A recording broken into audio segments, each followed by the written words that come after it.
നമസ്കാരം.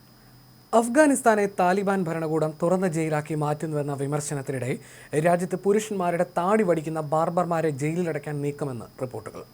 പാശ്ചാത്യ ശൈലിയിലുള്ള ഹെയർ കട്ട് തിരഞ്ഞെടുക്കാൻ ധൈര്യപ്പെട്ടുകൊണ്ട് കർശനമായ സാംസ്കാരിക നിയമങ്ങൾ ലംഘിച്ചതിന് ചില യുവാക്കളെ മർദ്ദിക്കുകയും അപമാനിക്കുകയും ചെയ്യുന്നതായും റിപ്പോർട്ടുണ്ട്. കുറ്റക്കാരായ ബാർബർമാരെ താലിബാന്റെ ജുഡീഷ്യൽ അധികാരികൾക്ക് കൈമാറും. കൂടാതെ 15 മാസം വരെ തടവ് ശിക്ഷ ലഭിക്കാനും സാധ്യതയുണ്ട്. എന്നാൽ താലിബാൻ ഭരണകൂടം അവകാശപ്പെടുന്നത് തങ്ങൾ ഇസ്ലാമിക നിയമം മാത്രമാണ് നടപ്പിലാക്കുന്നതെന്നാണ്.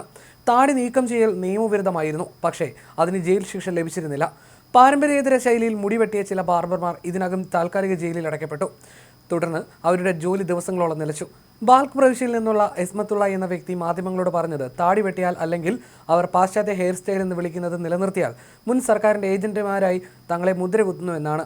ആളുകളെ അവരുടെ രൂപഭാവത്തിൻ്റെ പേരിൽ മാത്രം ചോദ്യം ചെയ്യുകയും തല്ലുകയും ചെയ്യുന്നവരാണ് താലിബാൻ എന്നാണ് അവർ പരാതിപ്പെടുന്നത്.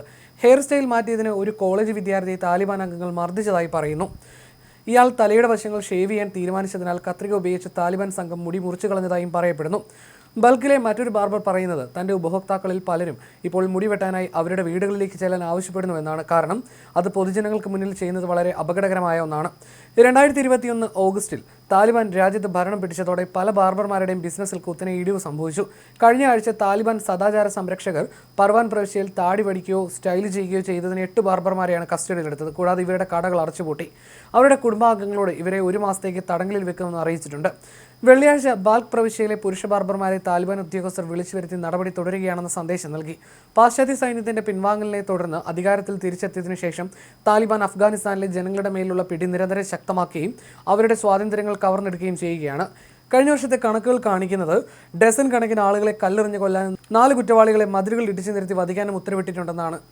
ചൊവ്വാഴ്ച അഫ്ഗാനിസ്ഥാന്റെ വടക്കുകിഴക്കൻ തക്കാർ പ്രവിശ്യയിൽ ഒരു സ്വകാര്യ ഒത്തുചേരലിൽ സംഗീത പരിപാടി നടത്തിയതിന് 25 പേരെയാണ് സംഘം കസ്റ്റഡിയിലെടുത്തത്. തിങ്കളാഴ്ച കിഴക്കൻ പ്രവിശ്യയായ നാൻഗർഹറിൽ ഡസൻ കണക്കിന് സംഗീതോപകരണങ്ങൾ ശേഖരിച്ച് താലിബാൻ സംഘം കത്തിക്കുകയും ചെയ്തു.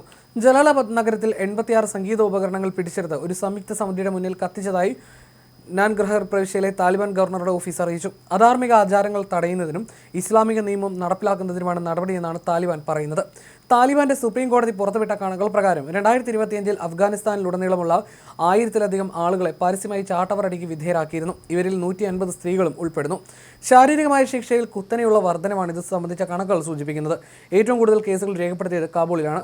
മോഷണം, വീട്ടിൽ നിന്ന് ഓടിപ്പോകൽ, ഇസ്ലാമിക നിയമത്തിന് വിരുദ്ധമെന്ന് കരുതുന്ന പ്രവർത്തികൾ എന്നിവയുൾപ്പെടെയുള്ള കുറ്റങ്ങൾക്ക് കഴിഞ്ഞ വർഷം 1030 പേരെ പരസ്യമായി ചാട്ടവറടിക്ക് വിധേയരാക്കിയതായി താലിബാൻ ഔദ്യോഗികമായി വെളിപ്പെടുത്തുന്നു. 2025 ചാട്ടവറടികളുടെ എണ്ണം മുൻ വർഷത്തെ വാർഷികാകത്തുകയുടെ ഇരട്ടിയാണ്. 2021 ഓഗസ്റ്റിൽ താലിബാൻ അധികാരത്തിൽ തിരിച്ചെത്തിയതിനു ശേഷം ശാരീരിക ശിക്ഷ ഇങ്ങനെയൊരു പതിവായി മാറിയെന്ന് ഇക്കാര്യം വ്യക്തമാക്കുന്നു. അതിനുശേഷം താലിബാൻ രാജ്യവ്യാപകമായി കുറഞ്ഞത് 1848 പേരെ പരസ്യമായി ചാട്ടവറടിക്ക് വിധേയരാക്കിയിട്ടുണ്ട്. ഇതിൽ ഏകദേശം 250 സ്ത്രീകളുണ്ടെന്ന് കണക്കുകൾ സൂചിപ്പിക്കുന്നു. കഴിഞ്ഞ വർഷം എല്ലാ പ്രവിശ്യകളിലും കേസുകൾ റിപ്പോർട്ട് ചെയ്തിട്ടുണ്ട്. ശിക്ഷകൾ പലപ്പോഴും ജനക്കൂട്ടത്തിന് മുന്നിൽ പരസ്യമായി നടപ്പിലാക്കിയിരുന്നു. ചാട്ടവറടിക്ക് പുറമെ 2025 കോസ്റ്റ്, ബദ്ഗിസ്, പക്തിയ എന്നീ പ്രവിശ്യകളിൽ താലിബാൻ 3 പൊതു വധശിക്ഷകൾ നടത്തിയിട്ടുണ്ട്.